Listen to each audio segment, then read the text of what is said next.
Bonjour à tous, voici le corrigé de l'exercice 9 sur la notion de périmètre et d'air. Alors dans cet exercice, on souhaite remettre en peinture les deux murs pignons d'une maison. Donc forcément ici on est en train de parler d'air, je pense que vous l'aviez vite compris avec la peinture et donc le pot de peinture qui permet de couvrir 20 mètres carrés. Donc quand on a cette unité en mètres carrés, forcément on est en train de parler d'une surface, donc d'une aire. Donc très important, comme d'habitude, on prend le temps de bien voir de quoi se compose la surface en fait de notre mur pignon.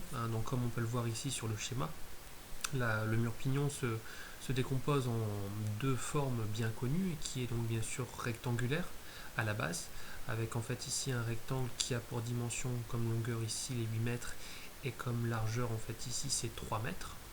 Et ensuite au-dessus on se retrouve avec un triangle, donc un triangle qui est isocèle, comme on peut le voir ici, les deux pans du toit mesurent tous les deux de 5,40 m. Donc forcément pour déterminer l'aire de ce triangle, on aura besoin d'une hauteur et d'une base. Donc la hauteur elle est bien sûr ici, qui mesure 3,60 m. On considère bien évidemment qu'il y a un angle droit ici entre ce tracé et la base qui est formée ici par ce segment qui mesure également 8 mètres. Donc je vais bien sûr calculer à part l'aire de ces deux polygones et ensuite additionner les deux résultats. Donc pour l'aire du rectangle, je fais longueur fois largeur, c'est-à-dire 8 fois 3.